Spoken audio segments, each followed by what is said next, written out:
Thank you very much, Abigail. Thank you, everybody, for coming. A lot of book lovers here, I see. It's shocking.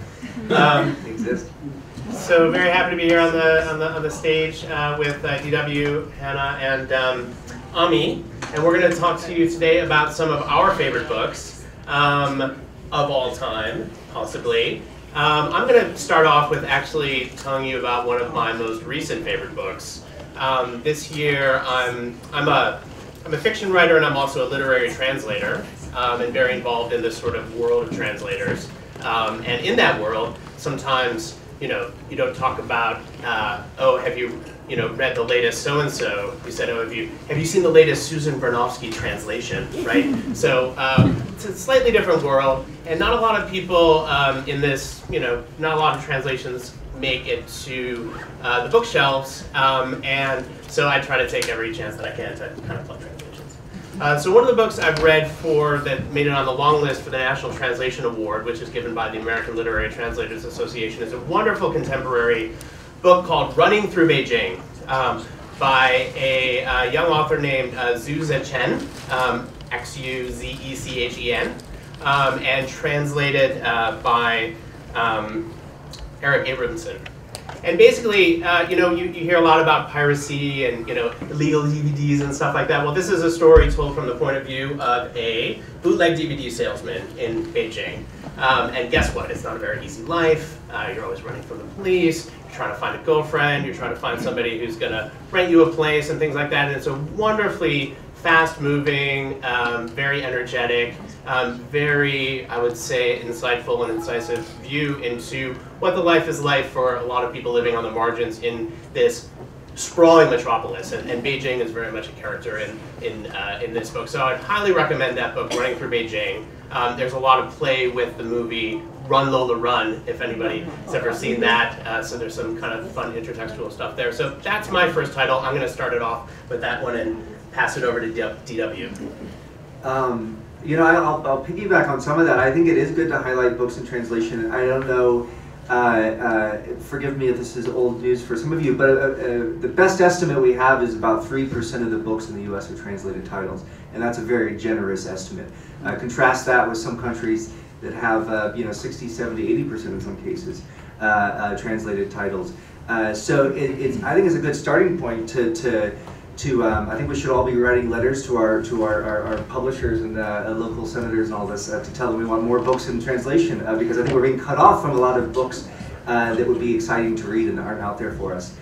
So with that in mind, there's a big, huge, complete works out there now of Clarice Lispector, a fantastic Brazilian writer, and I'm reminded of her work. New Directions just put this out. It's a huge volume, but I think that I run a writer's residency program in upstate New York, and we bring writers and translators together to live and work for a few weeks at a time. And so I'm privy to a lot of conversations like this about favorite books and things that keep people going and keep their creative juices going. And she comes up so very much. I feel like those tricks that you think of as a writer, in the shower in the morning or late at night at the computer, she's already thought of them. You come across them in her stories, and you're like, damn, she already did it. So I'm a huge Clarice Lispector fan, and if you've not yet discovered her, I would suggest starting. So I'm going to tilt to the west. Since this festival is sort of bringing the world to Boulder and to the west, my own writing is really... Hang on a second. We just have to make sure the microphone's on. Be just a second. Well, it's the feed. There you go. Okay, I'll start over. So as I just said, I'm going to tilt to the American West because a lot of my writing is focused on the West. I live here, my family's from here, and I think it's so wonderful that we're bringing the world to Colorado that I wanted to share some of the great literature of the American West. And so my first choice is Angle of Repose here, which is a classic. I'm sure many of you have read it. I reread it every 3 or 4 years, and I can't. Every time I read it, I find something new. And in many ways, sort of all the books I've chosen are sort of coming of age books in one way or another. And this is really sort of America in its infancy, and the West in its infancy, coming of age to some degree. And I wanted to just read one And so the book is about Susan and Oliver Ward, who are a couple who, he's a mining engineer and she's an Easterner who's dragged out west to these rough mining camps.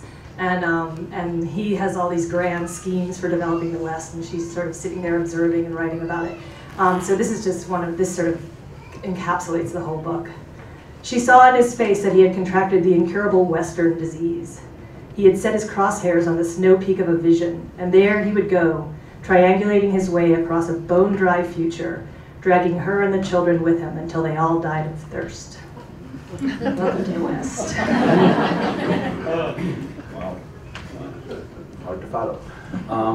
I am not often on these panels. I do theater primarily, so I had to kind of scratch my head, and I found that, you know, what is your favorite book to be a very personal question, so I'm going to blur it up a little bit. I found that the kind of books and the kind of authors that I like primarily deal with the storytelling itself.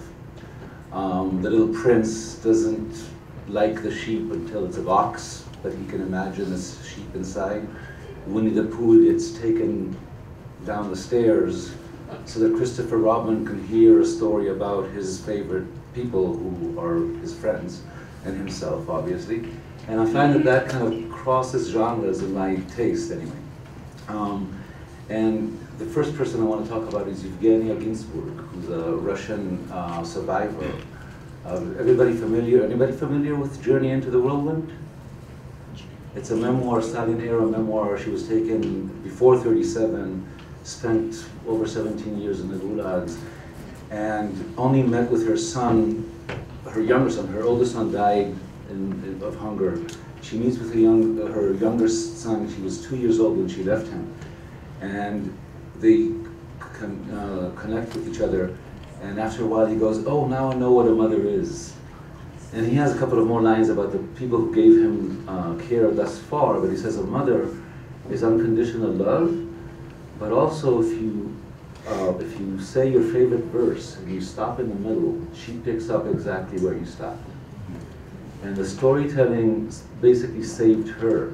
Early on in her journey, she was alone in solitude, and she found that she needed some help, and she basically started going back in her memory to her books, finding that she knows them by heart. Later on, all of her cellmates turned that into their entertainment and their connection to culture and the exterior world, to the point that when they were taken from the Moscow area all the way to the gulags, over months in train, in heat, in a closed cart that had the words special equipment upon them, so that the other passengers wouldn't know what's going inside. 67 women in a cart. And each has a glass of water. They asked her to do this. And the only rule on this train was when the train stops, no talking, so that the people outside will not know what this special equipment might be. And of course, she's talking Pushkin, and all of a sudden she hears herself like I'm hearing myself now with an echo. And she realizes that she's talking outside, and of course the guards come in and they start, you know, looking for the book. I was standing outside, I heard somebody's got a book over here, and the finger starts being pointing, and then, you know, no, she knows it by heart. And of course the guard goes, "Okay, prove it." And if you're wrong, everybody's in irons for the duration of the, you know, a couple of more months on this train. And she does, to the point when the officer sees one of his men falling asleep, he wakes him up. And at the next station, she shushes up, and he goes, "Why did you stop?" So Yevgenia Ginsburg, Journey into the Whirlwind is among my favorites. I'd be curious to know, since you do sort of bring theater into the mix, sometimes when I'm reading a play, I have a sad feeling, because I know I should be watching it. You know, you have that sense of this is something that was written down to be performed. I think some playwrights really, in my opinion, don't read well on the page because it has to be alive and be actual dialogue. Playwrights you think that work well on the page, that come to mind, that you think sort of... Oh, you grab the next... Tom Stoppard, for one. Yeah. But plays were made to be heard. Yeah, Audiences right. from listening. So Yeah. but you're right, live listening, yes. And that's one playwright that I find that most of the plays that I see don't live up to what I've read. Because he's so complex and so, and then you can do it again. I'll go back to Stopper. Yeah. I also feel like it's sort of about time too, because there's some books that I've loved at certain periods of my life that I might be very embarrassed to admit about right now. but when I was 13 or 17 or 22 or whatever, it was perfect timing. Life's all timing, and you bring so much to the page and to the experience, right? So I think that stands out. Absolutely. I was going to mention Dr. Seuss because my many colored days, my favorites vary. And you talk to somebody, and also I don't know that you choose your favorites. I think they kind of choose you. And a lot of it is because of the life circumstances or the friends that happen. You'll be sleeping over at friends in some other city or some other town, and there'll be a book on the bookshelf, and you go, "What's this?" And it's going to become your favorite for the next 10 years, and that so. And places, where you are. I love when I'm traveling reading a book that's set in that country. Wild Swans, I know Tommy is here, and that was a book I read while riding my bike through China, and I just have it brings back lying in this tent and just absorbing Chinese history, and then going out the next day and seeing that, and it resonates in a way it wouldn't if I read it at home as well.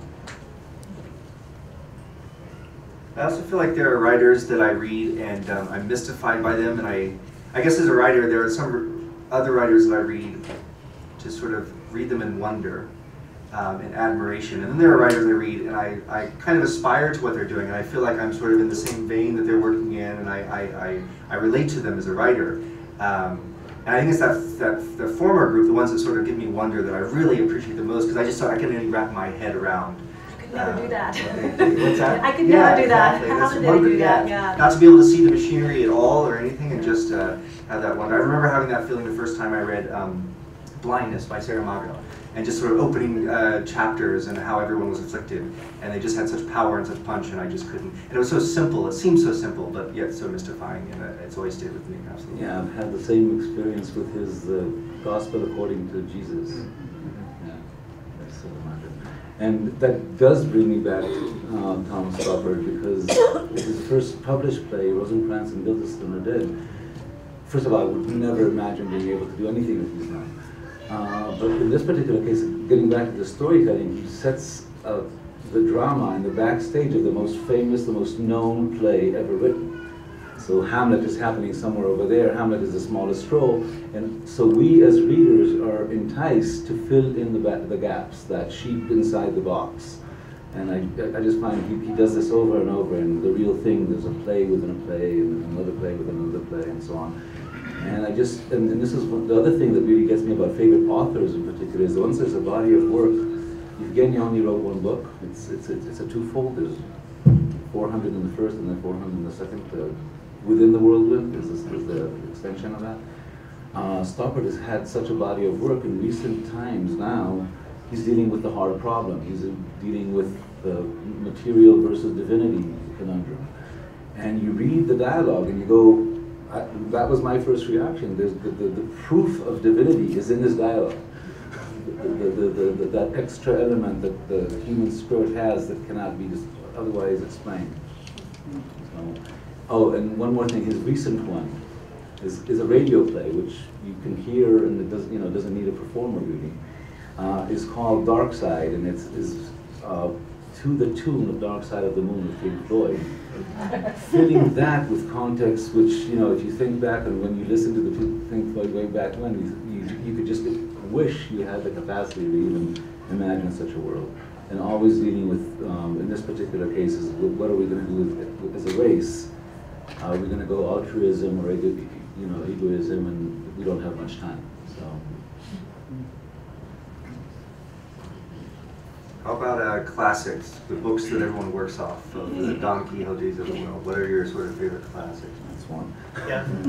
I just read Don Quixote for the first time very recently, and that is a crazy book. It's, I mean, I had no, it's incredibly risque, and all over the place, and I just, it's hard to imagine it being published now. It's just the things that Don Quixote gets away with. Everything is Amazing, done in that yeah. book in a way too. Yeah. You think he's crazy.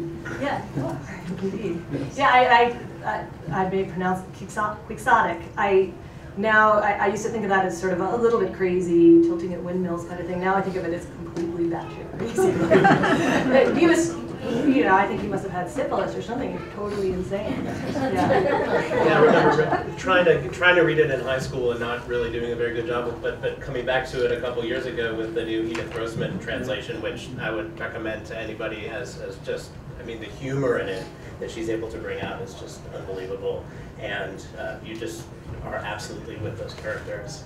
I did not read that translation. I saw it was recommended, but I found like a one on $1.99 on my Kindle. This is a good argument for the value of translation. But that's the other thing. There is no definitive translation, right? Every you can argue for better translations and worse translations, absolutely. But every translation is a kind of a performance of a text, or of course, an interpretation of a text. I would recommend the Edith Grossman one of Don Quixote. I'm going to go back. I didn't make it all the way through, I'll be honest. What about some of the other classics? Master and Margarita, does that constitute a classic for you?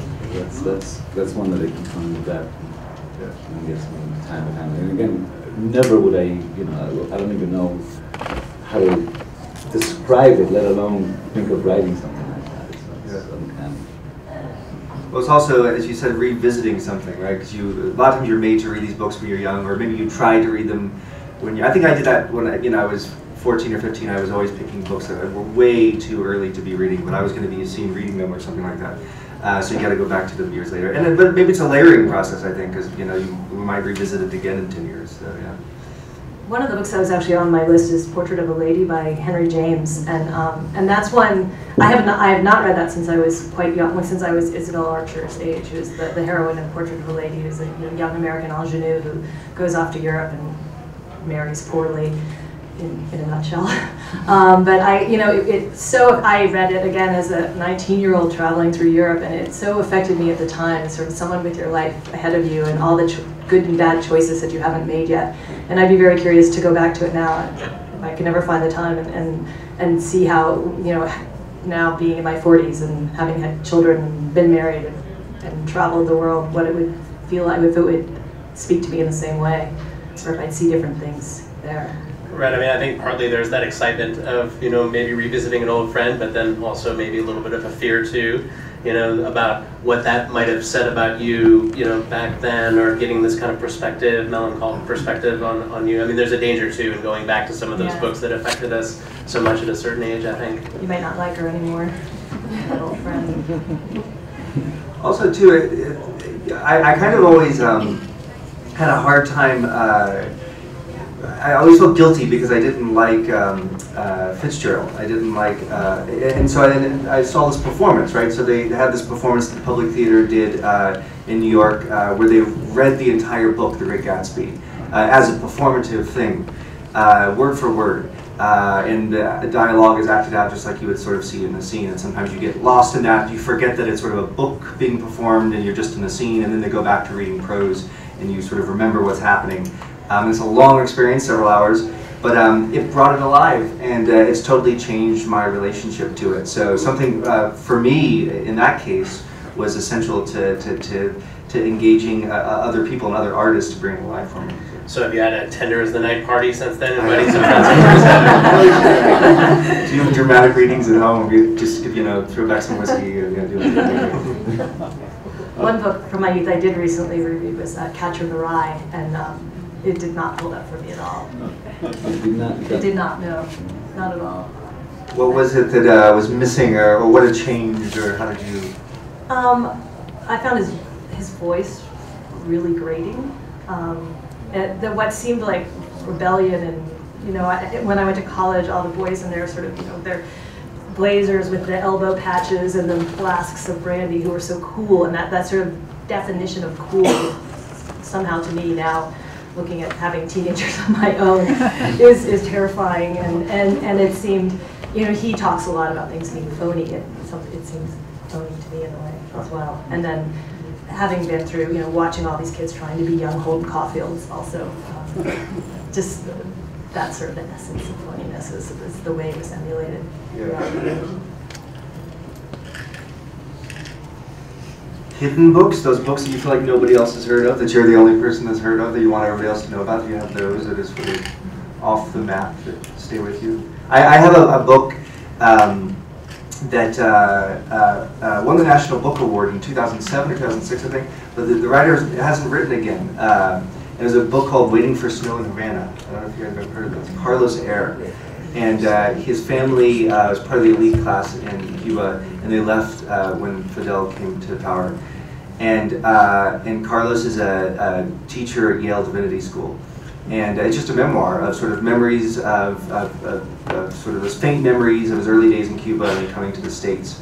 And it's the most magical blend of, I think in books, particularly in fiction, I'm always looking for sort of a visceral voice. I can sort of feel a pulse and life and teeth and some grit and emotion, balanced with some fierce intellect. And I feel like that's what is in that book. There's a lot of sort of spirituality in that book too that's not really defined along any certain religious terms.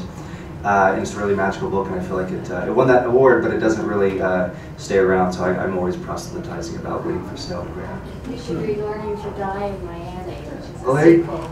Oh, nice. Yeah. Well, there you go. Fantastic. Thank you. Even more hidden. One author that I would love to plug is Mary Doria Russell, she's sort of a mid-list author. She's most famous for her book The Sparrow, which is a science fiction book, sort of. She's sort of she's a genre author to some degree, but her genres keep changing. So she's written a Holocaust book, and The Sparrow, if you haven't read that, is just this incredible. It's really long, incredibly detailed book about alien first contact, which has the most alarming alien rape scene you will ever ever read. You will never ever forget it. It's in my head right now, and I wish it wasn't. But since back on the Western theme, her last two books have been about the West. The first one is Doc, which was about Doc Holliday, and the second one is called Epitaph, and it's about the shootout at the Tombstone Corral.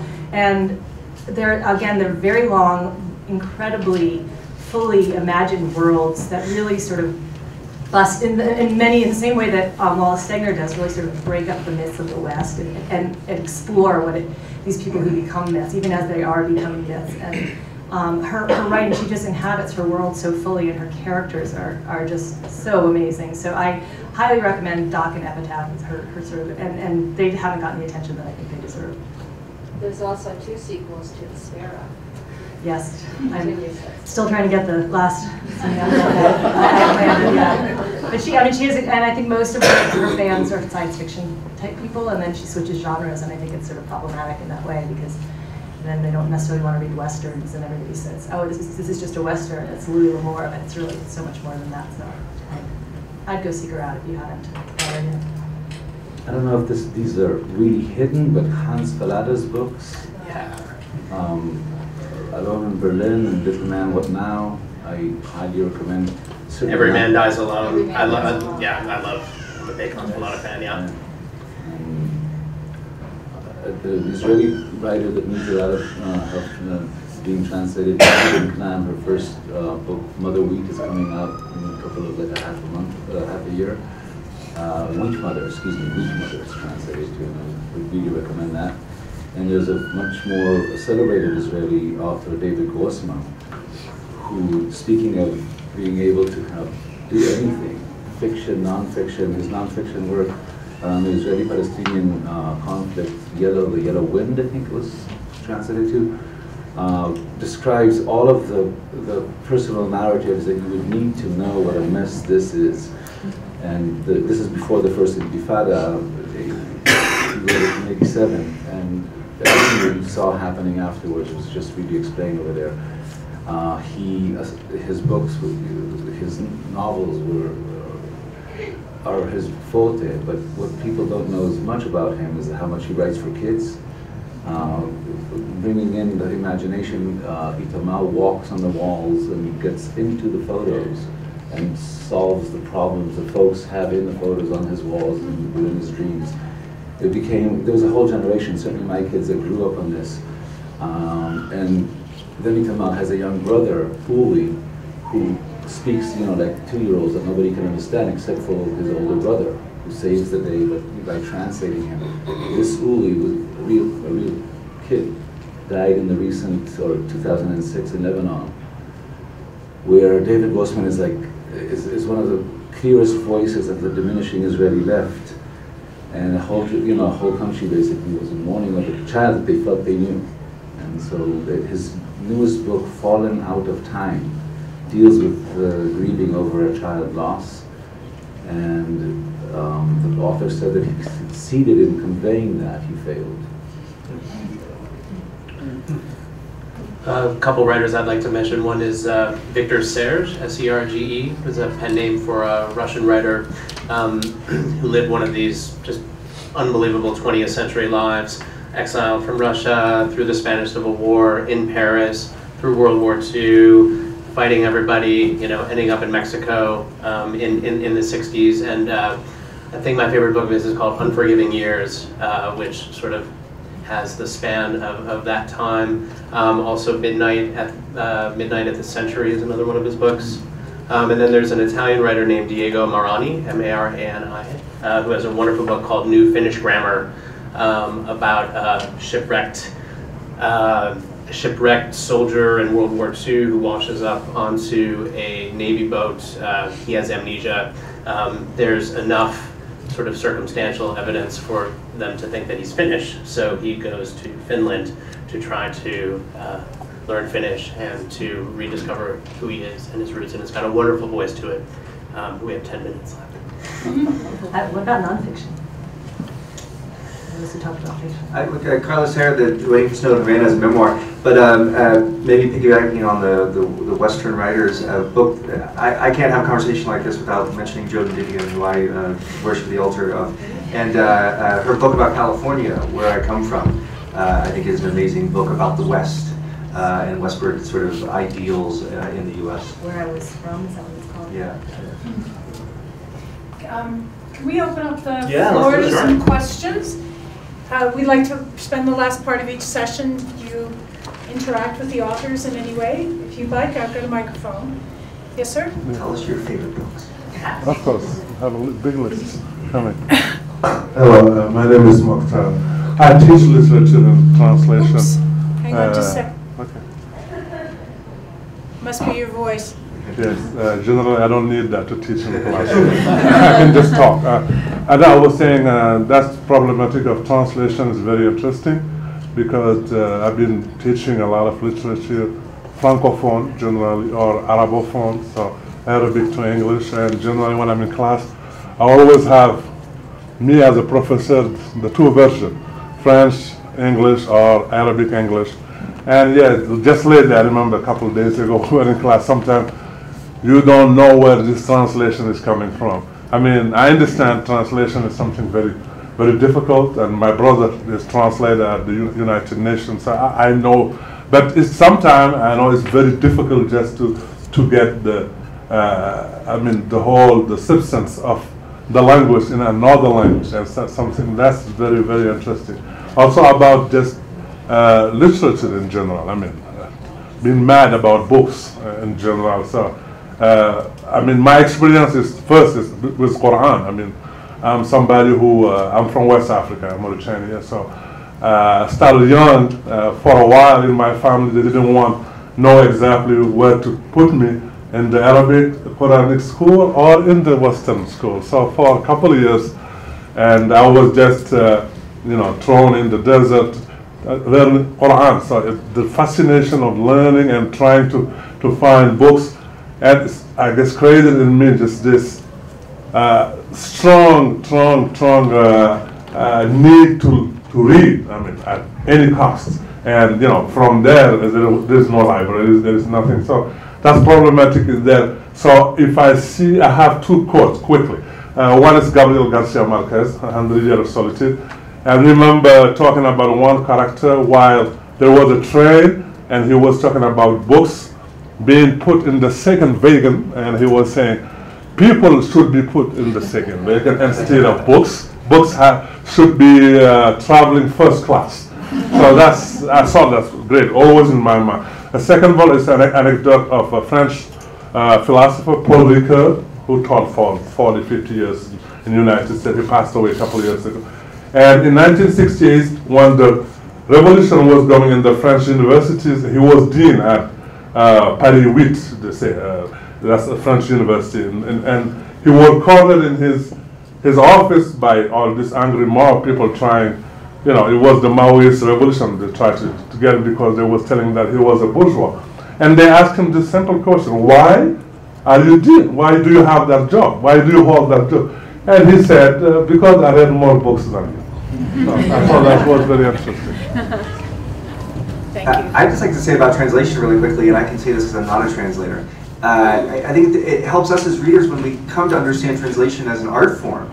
And you know, I think that before I started hanging out with translators and listening to what they do, you just sort of always think about, okay, there's an apple in German, and you find the English apple, you know, and you find the orange in the orange, and it's all this like sort of mathematics, you know, equations. Not at all. You're making decisions, right, at every single turn. Exactly. I mean, you know, translation is writing, but just with the greatest number of constraints possible. I mean, it's a rewriting of another text. So it's, you know, we have this tendency to try to compare them, but really what you have when you have a translation is you have another original, whereas before you had one original. Now with the translation you have two originals. I mean, there are sort of these two incompatible yet sort of received notions about translation in our society. One is that it's this kind of, you know, stable mathematical movement from stable sign, one system of stable signs to another system of stable signs. Plug it into Google Translate kind of thing. I'm sorry? Yeah, plug it into Google Translate. Right, exactly. You know, so it's just this kind of mathematical sort of process. And then the other idea is that it's totally impossible, right? And that there's always some kind of loss, you know. I mean, I know that if I and my fellow translators actually made any money at what we did, what we would like to do is pool all that money that we don't have together and try to remove the phrase lost in translation from, you know, the culture, because there's really only a net gain because we have two originals. But the point that you made also, I just wanted to bring up, there's a terrific new book that's been translated from Arabic about the title is New Wow, W-A-W, A Saharan Oasis by Ibrahim Al-Koni. He's a Moroccan writer who's been living in Switzerland, and it's a very interesting, beautifully written, beautifully translated by William Hutchins, who translated the Palace trilogy of Naguib Mahfouz. And it's about a Tuareg tribe basically finally starting to sort of settle down, and what happens when a historically migratory culture you know, thinks that they found their oasis, their sort of mythical promised land, and settling down. It's a beautiful book. I would recommend that very much. My favorite friend, my best friend, is a translator. His line is that often you have to cheat to be faithful. Mm-hmm. Is that Well, yeah, I mean, of course, you know, faithful, unfaithful, these aren't really necessarily always helpful things. I mean, you have to be very creative. I mean, like DW was saying, you come across a translation challenge. You know, for example, if I'm translating something from Hindi and I have to translate a kind of a holiday, right, that may not be known. You know, I have different sort of options. I mean, translation is about enlarging the conversation of literature, so I don't want to leave anybody out. There may be people who know about this holiday. There may be people who don't know about this holiday. How important is this holiday to the understanding of the text? Maybe it's just a throwaway and all people need to know, the reader needs to know, is the important holiday. But maybe they need to know specifics about that holiday in order for them to understand, like a punchline that happens a few lines down. Do I put a footnote in? Probably not. I don't like footnotes. You know, that sort of takes people out of the text if it's literary fiction. But so I'll try to maybe stealth gloss, you know, within the text, you know, enough information so that the person who doesn't know knows enough to follow the text, but the person who does know won't feel like they're being sort of fed pre-chewed food. Well, that's a great example, because that's sort of a factual thing that you might assume is so easy. It's not even getting into internal lives of characters. Hi. I don't know if this is on. You mentioned Gatsby, of course, and pretty close to a perfect novel, I think, when you know, and there isn't a word I would change. Yeah. But one genre that you haven't really concentrated on, which I think is a superior genre in American writing, and that's short stories. And of course you have Hemingway and Faulkner and Fitzgerald himself, but I just didn't want this time to pass without mentioning my favorite short story writer, was Flannery O'Connor. And if any of you have not read any Flannery O'Connor, go for it. We haven't touched on that. I would just add really quickly. And I'd love to hear short stories. Yeah, I would say, for me, it's no competition. Brees DJ Pancake. I just did one collection when he was 27 and then passed, but it's it's untitled. Brees DJ Pancake, a Southern writer. Fantastic, amazing, out of this world. Actually, Salinger has beautiful short stories, and I adore them. What was the name of the book you just said? So what? The name of the book that you just said? Brees DJ Pancake. That's the writer? Yes. And it's an untitled collection. Yeah. Just short stories. Last name is Pancake. Easy enough. Pancake short stories. No other writers with that last name. Is it in print? Many years ago too. His cousin Wassel was a poet. Is it in print? It is, yeah. It's, does anybody have a quick question? Yes, okay. I keep wanting to finish the Divine Comedy, but do you have a translation you recommend? I love how you worded that. I don't, but there's a wonderful, you can find this online. There's a woman named Caroline Bergwall. She's kind of a poet, performance sort of person, and she reads out the first line of the Divine Comedy in something like 56 different translations as a performance piece. And it's wonderful, you know. Comparative translation anyway is just a wonderful way to talk about literature, to teach literature, to just, you know, look under the hood, to realize that, you know, this is a very unstable thing. I mean, as a translator, you think you understand a piece of literature, a sentence, until you try to translate it, then you realize how sort of slippery meaning and other things can be. So, to answer your question, I'm sorry, I don't. But how do you spell her last name? Bergvall. Caroline is her first name, and if you do a Google search for her, you know, and it's very interesting. And she cites the translator and the year that the translation was made. You know the first line? I do. The first line of Dante's. I didn't mean to turn this into a quiz. Well, give it to him. Halfway through my life, I found myself lost. In the dark wood. And there's so many ways you can go with right, so you know, what is the dark? Is it a wood? You know, unable to find my way. What's halfway? Right, exactly. I think halfway, I think, is about 65 now. I like it. Yeah, about the translation, it also keeps the discussion alive. And one favorite writer of mine that we didn't mention is Flaubert, and he has this line. And by the way, his letters are documented, and I recommend them. They're great writing. No great genius is perfect, and no great book is ever finally finalized, because humanity itself continually marches forth and is never complete. Homer is never complete, and neither is Shakespeare or Goethe or the Bible itself. Beautiful. Or the Bible itself. Beautiful. On those words.